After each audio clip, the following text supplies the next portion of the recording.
Eu quero começar lendo em Mateus, no capítulo 9, no versículo 16, que fala assim: ninguém põe remendo de pano novo em roupa velha, pois o remendo forçará a roupa, tornando pior o rasgo. Tem algumas versões que falam aumentando a rotura, alguma coisa nesse sentido. E o versículo 17 diz: não se põe vinho novo em vasilhas de couro velhas. Se o fizer, as vasilhas se rebentarão, e o vinho se derramará, e as vasilhas se estragarão. Pelo contrário, põe vinho novo em vasilhas de couro novas, e ambos se conservam. Então, é algo que eu preciso ter em mente, é que se eu estou buscando algo da parte do Senhor, eu preciso preparar um recipiente para colocar aquilo que eu estou recebendo. Eu não posso viver uma vida de qualquer maneira e pensar que eu vou buscar algo do Senhor e que eu vou receber aquilo e que tudo vai dar certo, de qualquer maneira. Não, a Bíblia está nos ensinando que eu não coloco vinho novo, eu não coloco unção nova dentro de uma vasilha velha. Sabe por quê? Então, quem aqui não sabe como que funciona o processo de fabricação de vinho, você faz ali o suco de uva e coloca dentro, lá no passado, né? Hoje coloca em tonéis de madeira, de inox, do que for.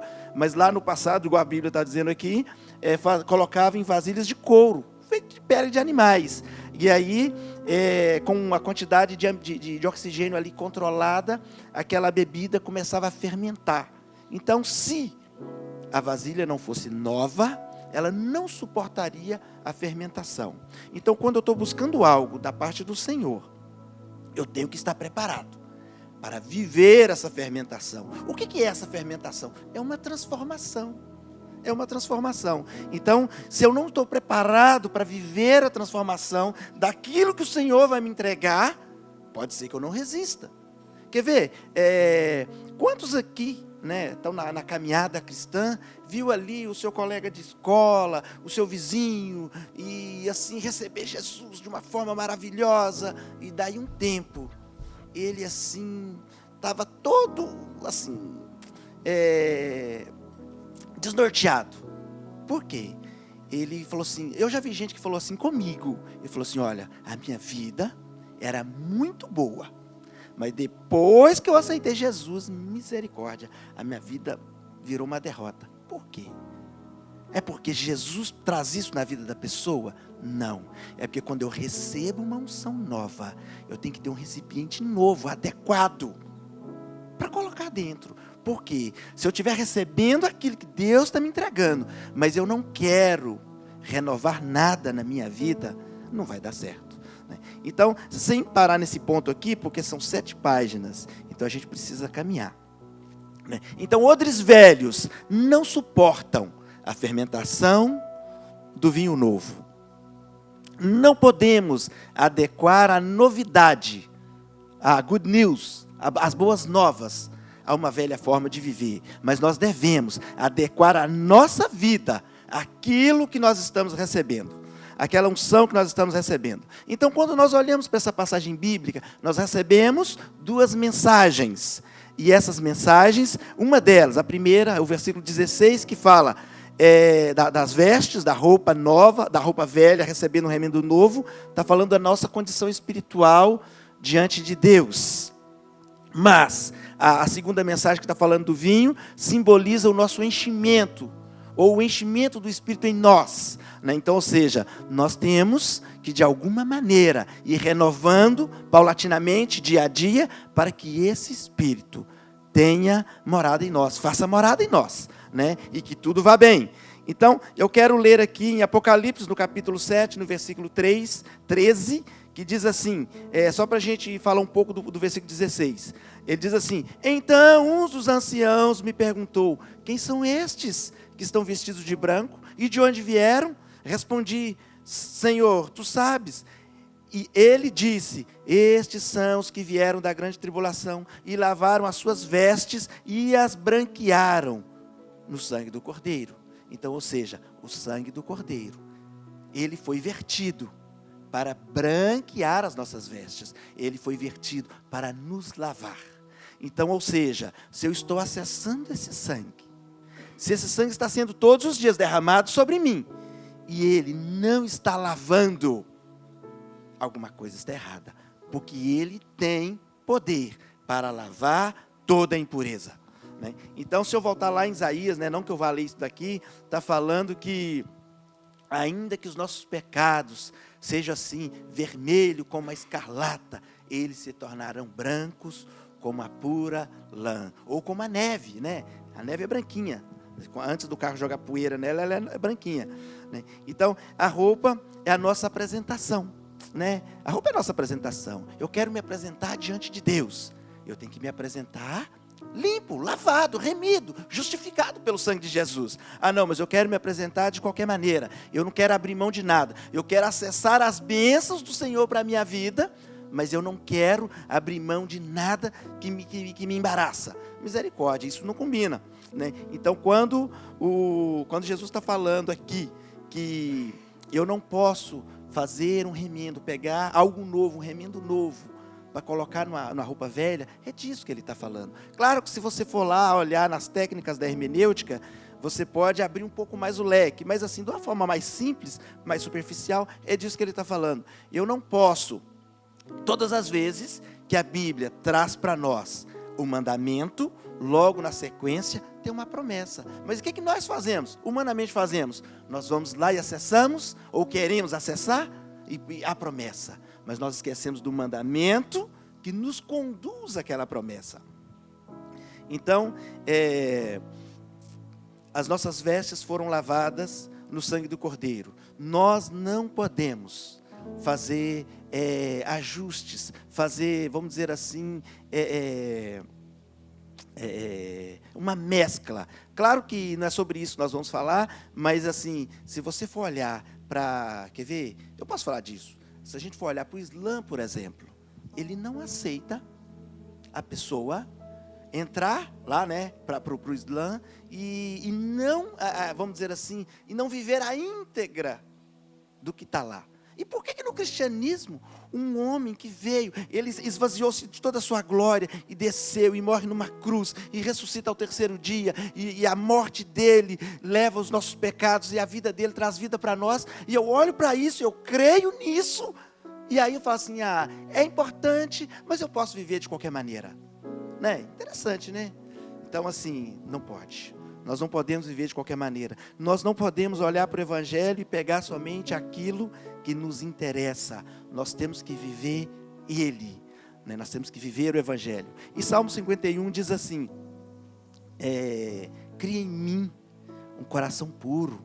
Ó Deus, renova dentro de mim um espírito estável. Tem uma versão que diz um espírito inabalável. Não me expulses da tua presença, nem tires de mim o teu Santo Espírito. E aqui o versículo 12 é maravilhoso, ele fala assim, devolve-me a alegria da salvação e sustenta-me com um espírito pronto a obedecer. Um espírito pronto a obedecer. Então ensinarei os teus caminhos aos transgressores, para que os pecadores voltem para ti. Então, ou seja, em 4 versículos, olha o que o salmista falou. Ele quer primeiro que seja criado nele um coração puro. Isso tem que ser a nossa busca. Depois, ele não quer perder a presença do Espírito, no versículo 11. E no versículo 12, né, por algum motivo alguém tirou dele a alegria da salvação. Não que Deus venha lá e tira isso de você, né, mas alguém pode ter tirado. E ele falou assim, devolve-me a alegria da tua salvação. E aí depois que ele acessou essas 3 coisas, ele falou assim, então eu ensinarei os teus caminhos aos transgressores. Ou seja, se eu quero ensinar o outro, se eu quero ensinar Montreal a voltar para o Senhor, eu tenho que ter um coração puro, eu tenho que viver na presença, e eu tenho que ter a alegria da salvação. Então eu não posso ir ali pelas ruas, pelos becos, pelos valados, fazer o evangelismo de qualquer maneira. Eu preciso viver o evangelho na minha vida. Então, com isso em mente, eu quero mostrar para vocês como que o salmista estava preocupado em agradar a Deus. Então, logo na sequência aí no versículo 15, né, é o 51:15, ele falou assim, ó Senhor, dá palavras aos meus lábios, e a minha boca anunciará o teu louvor. Não te deleitas em sacrifícios, nem te agradas em holocaustos, senão eu os traria. Né? Então, o que eu já vi? Eu já vi pessoas que fazem aquelas promessas difíceis, subir a escadaria da penha de joelho até lá em cima. O Senhor não quer isso. O Senhor não quer sacrifício. O único sacrifício que Ele queria que fizesse, Jesus veio e fez. Aquele era um sacrifício útil. Aquele era um sacrifício que agradou a Deus. A Bíblia diz, agradou o Senhor moê-lo. Por quê? É porque era algo que tinha sentido, é algo que tinha significado para o Senhor. Quando o Senhor moeu ali Jesus na cruz, Ele estava dizendo, Ele está levando o pecado da humanidade sobre Ele. Todo aquele pecador que está derrotado, que está distanciado, que está longe de mim, vai ser reconectado se olhar para Ele e aceitar o que Ele fez na cruz. Então, por isso agradou o Senhor moê-lo. Agora o meu sacrifício, eu vou subir a penha de joelho. É sacrifício de tolo, gente. Sacrifício de tolo. Deus não agrada disso.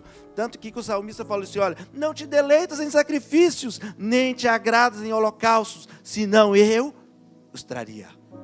Senão eu os traria, né? Então, os sacrifícios que agradam a Deus são um espírito quebrantado, um coração quebrantado e contrito. Ó Deus, não desprezarás. Esse é o sacrifício que Ele quer, um coração quebrantado e contrito. Então, Ele quer uma mudança dentro de nós, Ele quer uma transformação dentro de nós. Então, quando nós acessamos aquilo que o Senhor proveu para nós na cruz, é para fazer uma transformação. Muitas das vezes nós vamos para o Evangelho. Eu me lembro, né, a nossa cidade ali é Betim, e a nossa igreja era muito grande. Era pequena, mas depois ficou grande. E aí eu me lembro que alguém um dia falou assim, a Lagoinha é uma igreja de rico. Eu falei, glória a Deus, nós somos ricos mesmo. Nós somos ricos das bênçãos do Senhor.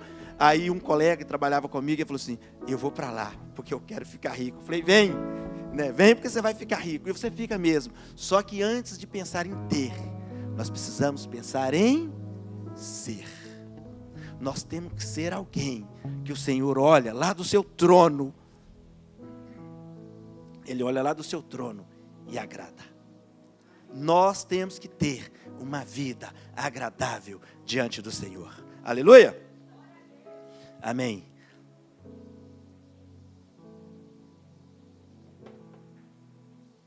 Então,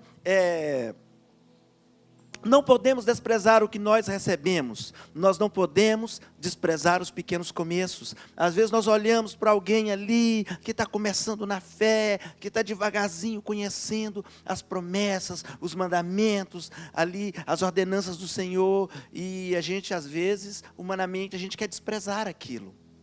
Nós não podemos, porque é de lá, tudo que começa, você vê uma árvore imensa, ela veio de uma sementinha, você vê um projeto grande, né? Eu até brinquei ali com o Ariel, a Alphaville tem o quê? 40 mil membros? Ou mais? Mais ou menos 40 mil membros. Mas um dia ela começou pequena. Um dia ela começou pequena, né? A nossa igreja mãe ali em Belo Horizonte começou com aproximadamente 20 pessoas. 20 pessoas, numa garagem,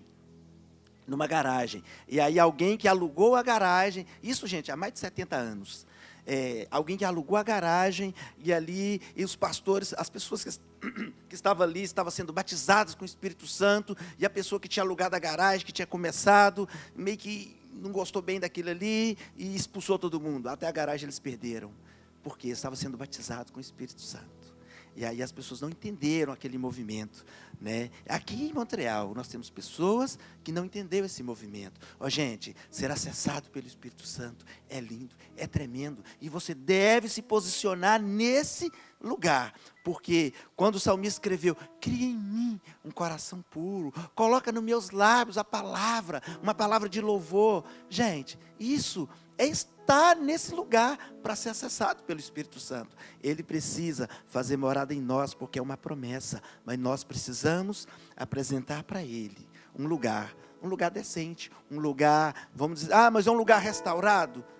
Ele que vai restaurar, mas é um lugar onde Ele tem liberdade para ficar. Tem uma música do Gerson Rufino que ele fala que ele era uma tapeira velha, uma casa velha, e aí o Espírito vem e faz morada ali e renovou tudo. Isso é a gente. Eu era tapeira velha, estava ali na roça, derrotado, e meu avô era macumbeiro, fazia uns trem esquisitos, e eu ficava vendo aquilo, e ele curava bicheira de animal com sei, Deus misericórdia, né? E aquilo para mim era normal, mas um dia eu ganhei uma Bíblia, e aí aquilo parou de fazer sentido, mas surgiu para mim algo novo que eu não conhecia.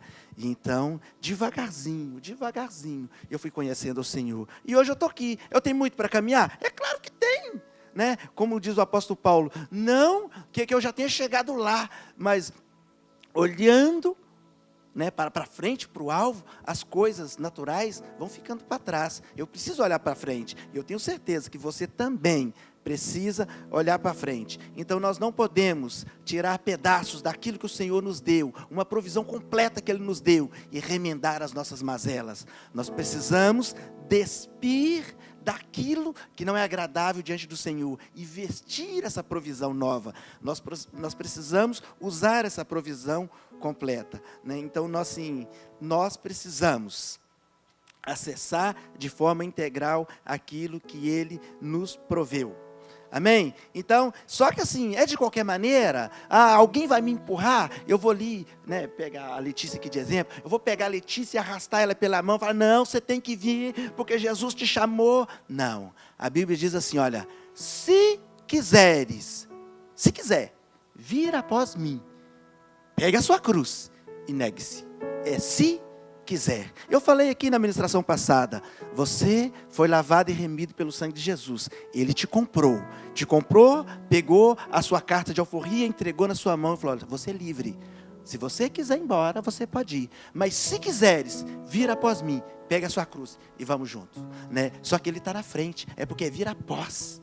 Ele está na frente. Então, ou seja, Ele está contigo, né? Então, depois dessa pequena introdução, eu efetivamente vou entrar naquilo que eu quero falar, né? Então, mas assim, você já entendeu, tem que acontecer dentro, não é fora, é dentro. Então, eu quero começar lendo Lucas capítulo 18, no versículo 11, e fala assim, olha, o fariseu em pé orava no íntimo, Deus, eu te agradeço, porque não sou como os outros homens, ladrões, corruptos, adúlteros, nem mesmo como esse publicano, né? Nós não podemos fazer isso. Jejuo 2 vezes por semana, dou dízimo de tudo quanto ganho. Mas o publicano ficou à distância, ele nem ousava olhar para o céu, mas batendo no peito dizia, Deus, tem misericórdia de mim, que sou pecador, né? E aí no versículo 14 diz assim, eu lhes digo que este homem e não outro foi para casa justificado diante de Deus, pois quem se exalta será humilhado e quem se humilha será exaltado. Nós já ouvimos esse versículo várias vezes errado.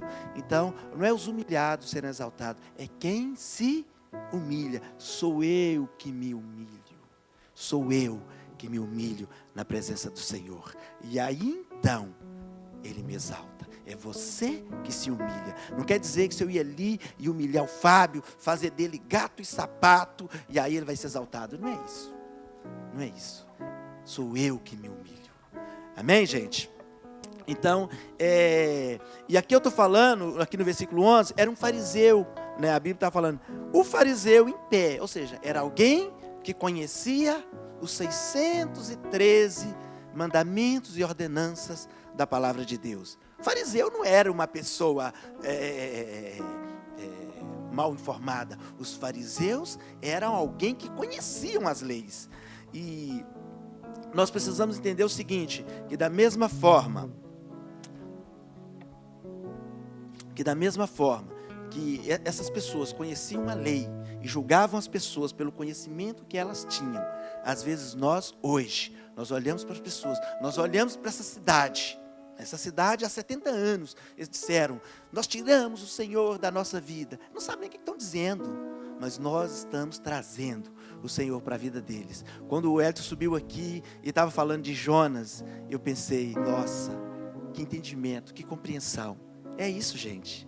Nós somos os Jonas desse tempo. Às vezes eu brinco, eu falo assim, eu sou o Esdras da nossa geração, porque eu sou alguém que rasgou as vestes e que trouxe a palavra e falou assim, gente, nós precisamos ir atrás do Senhor, e nós precisamos ir atrás das pessoas para o Senhor. Mas Jonas foi legal, ele foi atrás das pessoas. Sabe quem eram os ninivitas? Era alguém, assim, os livros históricos, né, e dizem, e não está na Bíblia, eu pelo menos não encontrei lá dessa maneira, mas assim, se você for analisar o contexto histórico, os ninivitas era alguém que havia matado os pais de Jonas. Difícil, né? Difícil. 1 Pedro capítulo 5, versículo 5. Da mesma forma, jovens, todos nós somos jovens, sujeitem-se aos mais velhos, sejam todos humildes, uns para com os outros, porque Deus se opõe aos orgulhosos, mas concede graça aos humildes. Portanto, humilhem-se debaixo da poderosa mão de Deus, para que Ele os exalte no tempo devido. Lancem sobre Ele toda a sua ansiedade, porque Ele tem cuidado de vocês. Gente, quando eu descobri esse versículo, na verdade eu já tinha lido, passado por cima várias vezes, mas a minha filha, ela não está aqui, está lá dentro, ela era um bebezinho, e eu estava ali sentado com ela, assistindo as formiguinhas, e aí uma formiguinha se perdeu no mato com a mochilinha da outra formiguinha, né? Alguém aqui que é pai deve saber o que eu estou falando. E aí ela estava perdida no mato, e aí ela falou assim, deixa eu ver o que tem nessa mochila. E ela abriu a mochilinha da outra formiguinha, tinha uma Bíblia. E aí ela abriu lá, nesse versículo, lance sobre Ele toda a sua ansiedade, porque Ele tem cuidado de vós. Escreve isso na sua geladeira. Você precisa lançar sobre o Senhor toda a sua ansiedade. Ele tem cuidado de você, né? Então assim, às vezes nós pensamos, eu estou sozinho no mundo, e é porque a gente não consegue ver como que o Senhor tem nos sustentado, como que o Senhor tem nos guardado, né?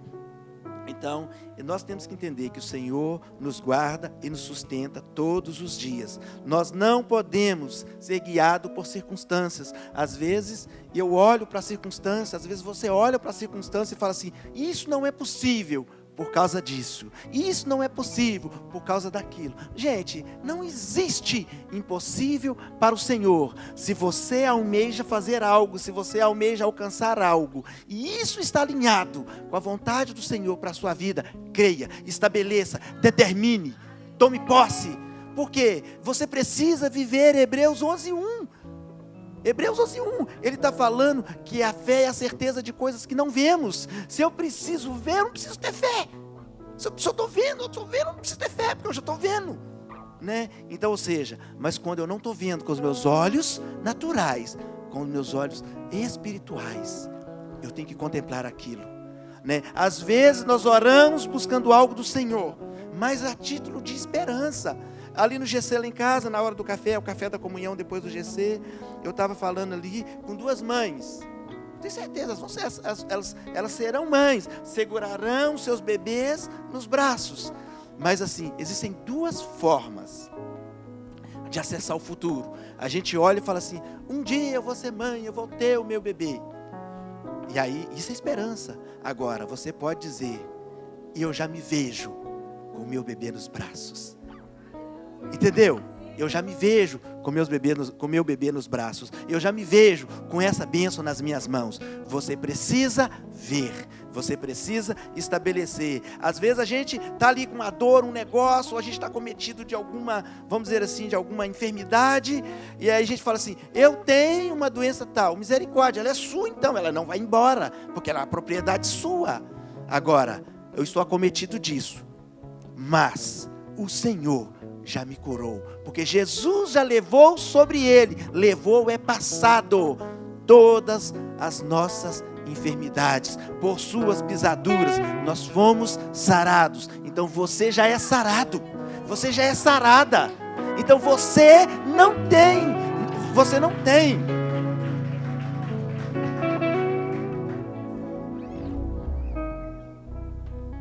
não tem como propriedade doenças. Então, ou seja, a forma de eu de eu expressar certas coisas. Eu estou assumindo propriedade daquilo. Então eu não posso assumir propriedade.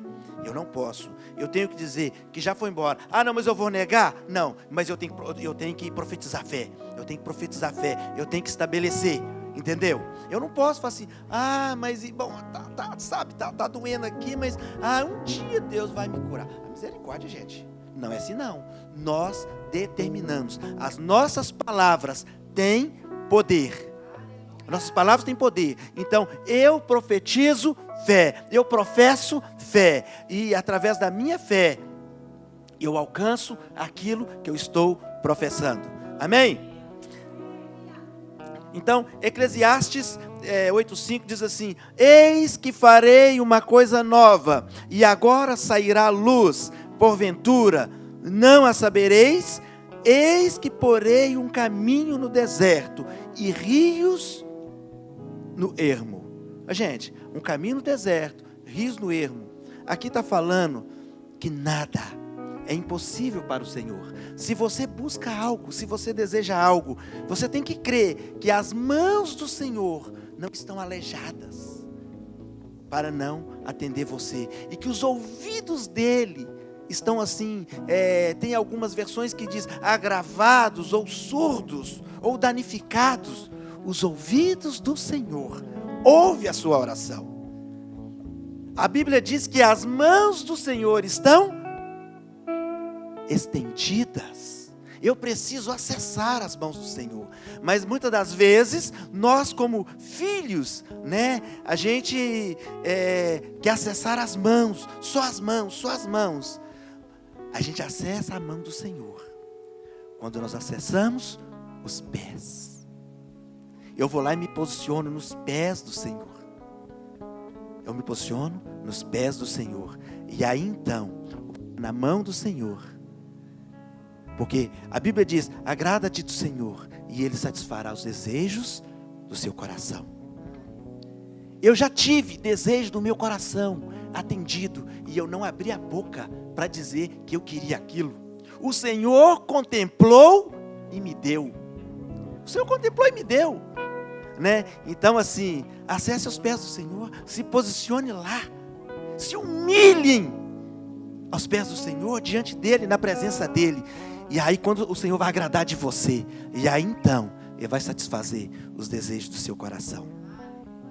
Aleluia. Então, primeira coisa, não é impossível para o Senhor. Tudo que você almejar e que depender do Senhor, e que for algo bom para a sua vida, com certeza você vai acessar. Mas tem que ser bom para a sua vida, porque às vezes eu quero acessar algo que não vai ser bom para mim. Às vezes eu quero acessar algo para mostrar ao meu vizinho, Às vezes eu quero comprar aquele, como é que chama aquele carro americano? Aquele Corvette americano, Grandão, vermelhão assim, só para estacionar e mostrar para o meu vizinho. Não vou acessar não. Por quê? Para que eu quero aquilo? Para mostrar ao vizinho? Não, então não vou acessar não. E na verdade, eu estou falando isso aqui só para você ver como exemplo. Eu não tenho isso no meu coração não. Aleluia. Então eu creio que o novo de Deus já está derramado sobre a sua vida. Você só precisa tomar posse. O novo de Deus está disponível para nós. Então nós precisamos entender o seguinte: às vezes você fala assim, mas como que o novo de Deus está sobre a minha vida? Eu estou numa crise. Então eu quero ler aqui um texto que eu anotei, que fala sobre crise. Crise é um tempo de aceleração de propósitos. Crises não vêm para nos parar, elas vêm para testar o quanto nós estamos firmes na palavra. Eu já vi pessoas que estavam indo razoavelmente bem, bateu uma crise, desandou, não estava firme na palavra. Quando você olha para Jó, bateu uma crise sobre Jó, uma crise, Então Jó perdeu os bens, Jó perdeu os filhos, Jó perdeu a saúde. E aí, por que Jó perdeu tudo aquilo? Por que a crise se instalou sobre Jó? Para Deus mostrar para Satanás que Jó era justo, íntegro e reto.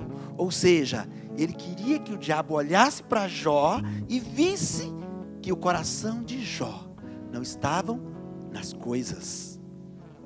O nosso coração, ele precisa está no Senhor. O nosso coração não pode estar nas coisas, porque se o meu coração estiver nas coisas, e aquela coisa de alguma maneira virar pó, o meu coração vai virar pó junto com aquilo. Então, o meu coração precisa estar no Senhor. Então, tem uma outra passagem que eu quero anotar aqui, que eu anotei aqui, que eu quero compartilhar com você.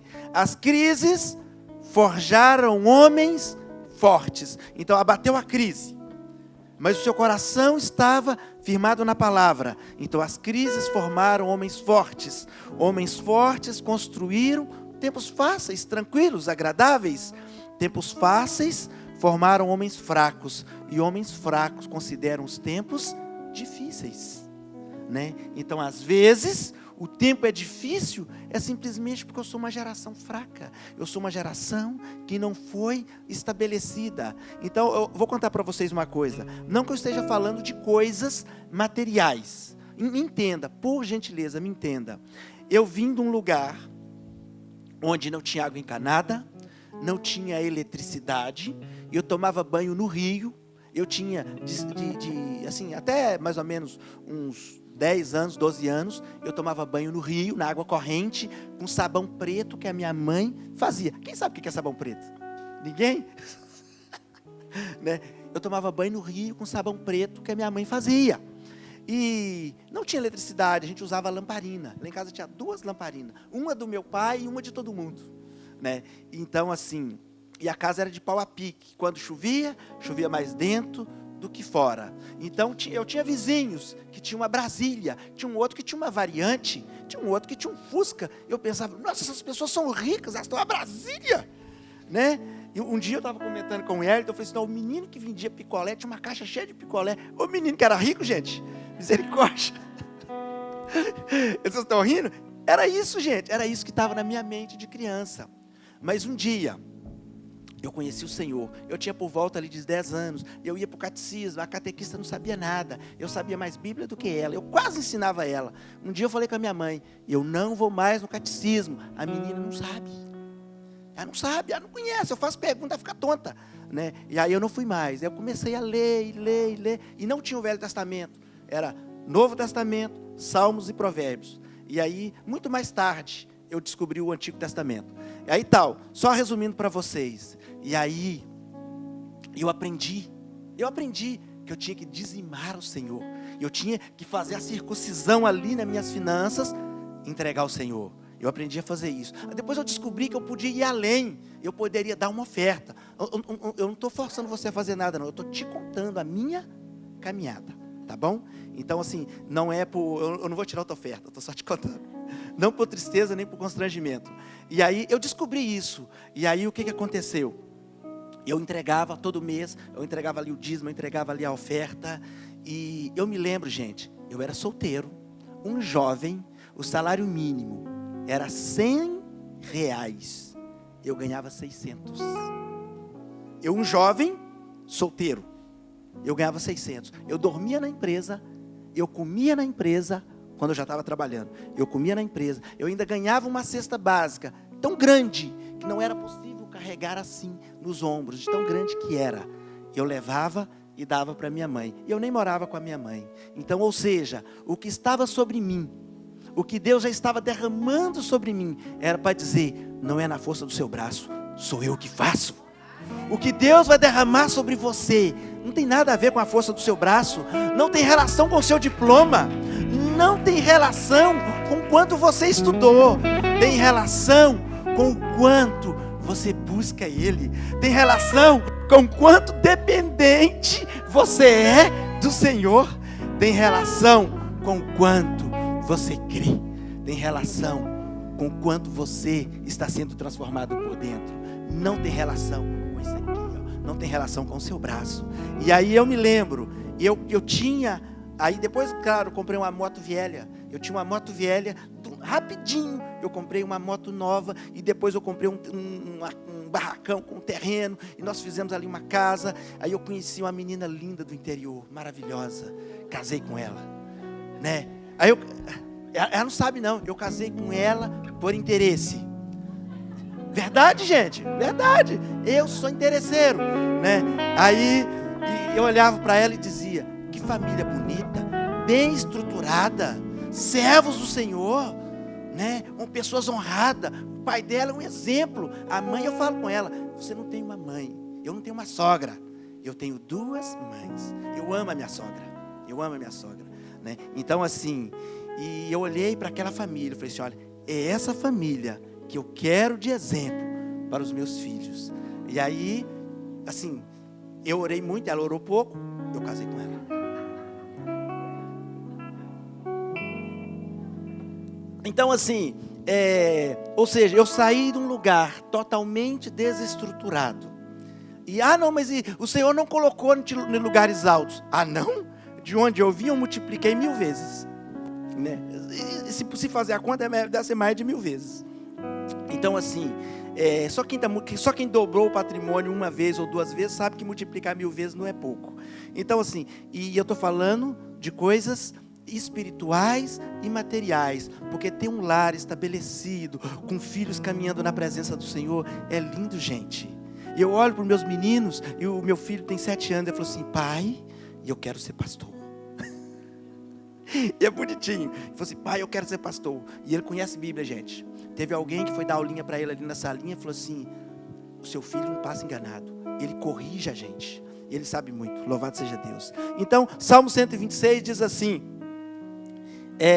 os que semeiam em lágrima, cegarão com alegria. Então você precisa semear.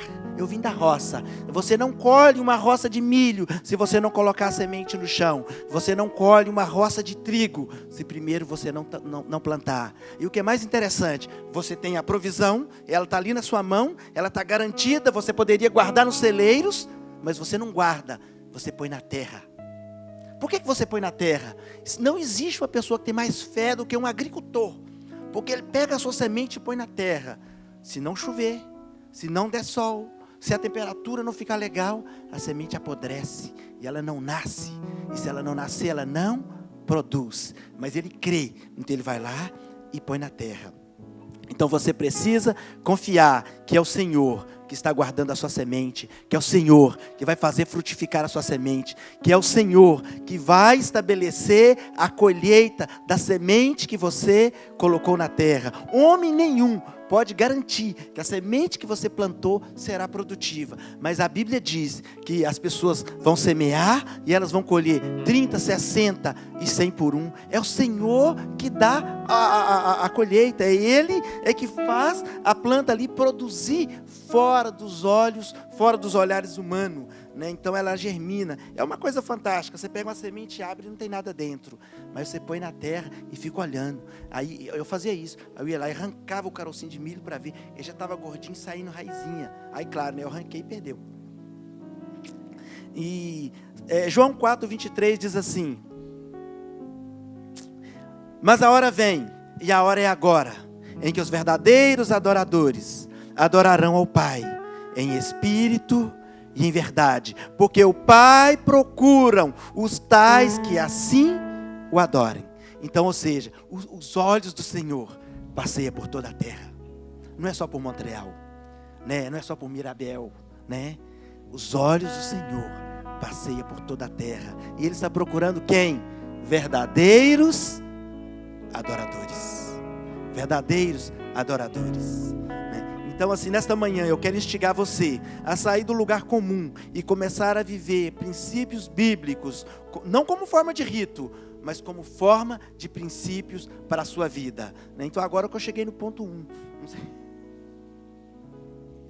Então, no ponto 1 aqui, bem rapidinho, claro que eu vou trazer alguns princípios bíblicos, uma promessa que eu vim fazendo já há algum tempo. O primeiro princípio é obediência. A Bíblia diz que antes de Jesus, antes de nós acessarmos ali o sacrifício de Jesus no Calvário, éramos filhos da desobediência, mas agora nós somos obedientes, ou pelo menos deveria ser. Quer ver? Eu quero ler com vocês aqui um exemplo de desobediência. Êxodo 16:14 diz assim, olha, então diz o Senhor a Moisés, eis que vos farei chover pão dos céus, e o povo sairá e colherá diariamente a porção para cada dia, para que eu o prove, se anda na minha lei ou não? Êxodo 16:4. E no versículo 20 diz assim, olha, eles, porém, não deram ouvido a Moisés, antes alguns deles deixaram dele quem? Do maná, para o dia seguinte, e criou bichos, e cheirava mal, por isso indignou-se Moisés contra eles. Então, ou seja, por que colheram mais do que era necessário? Por que guardaram para o dia seguinte? O Senhor não é de confiança. Ele diz que faria chover e que era para colher um jarro para cada um, né? Ou seja, não era para colher mais do que era necessário. Então era colheu, comeu. E a Bíblia diz que aqueles que colheram não foi demais e nem faltou. Ou seja, aquele pão que caía do céu era um milagre, era uma provisão divina diária. Então nós vivemos com uma provisão divina diária. Nós não precisamos preocupar com quão grandes são os nossos celeiros, a nossa despensa. Ah, não, a minha despensa tem que estar abarrotada. Não é isso não. Nós vivemos de provisão diária. Em João 14:15 diz assim, diz que os filhos da obediência amam ao Senhor e demonstra isso pela sua fé. Então eu demonstro a minha obediência pela minha fé. Aleluia. Então assim, só para finalizar, eu estou realmente finalizando, e eu quero trazer para vocês 3 mandamentos, curtinho, rapidinho, 3 imperativos do Senhor. E um deles está em Isaías 55:6, que fala: buscai ao Senhor enquanto se pode achar, invocai-o enquanto está perto. Você fala assim, mas o Senhor um dia vai embora, vai ficar longe. Talvez você vai estar longe. Você vai estar longe. E aí então, Ele não vai estar mais perto. Vai ser mais difícil de invocar. Um desviado é alguém que está longe, que está distanciado. Então é difícil de invocar. Então, buscai ao Senhor enquanto está perto. Busque Ele todo dia. Faça disso uma rotina para a sua vida. Buscar ao Senhor. Buscar ao Senhor é um mandamento para nós. Nós buscamos tantas coisas. Nós viemos para esse país atrás de algo. Nós viemos aqui buscar as coisas. Mas nós encontramos o Senhor. Teve gente que chegou aqui pensando, não vou ficar rico, eu vou ganhar em dólar. Chegou aqui e encontrou o Senhor. Que bonitinho, né? Legal, bacana. É muito bom, né? Então o Senhor está à sua espera.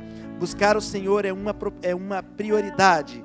E Salmo 100 é pequenininho, eu vou ler tudo. Diz assim, olha, celebrem o Senhor com júbilo todas as terras. Aqui poderia ser todos os povos, né? Depende da versão. Sirvam ao Senhor com alegria, apresentem-se a Ele com cântico. Saiba que o Senhor é Deus, foi Ele que nos fez e dele somos. Nós somos propriedade de Deus, somos o seu povo e rebanho do seu pastoreio. Entre por suas portas com ações de graça e nos seus átrios com hinos de louvor. Rendam-lhe graças e bendigam o seu nome, porque o Senhor é bom e a sua misericórdia dura para sempre, de geração em geração, a sua fidelidade. Gente, quando a gente fala de geração em geração, eu não entendia isso, mas quem é pai sabe o que é de geração em geração.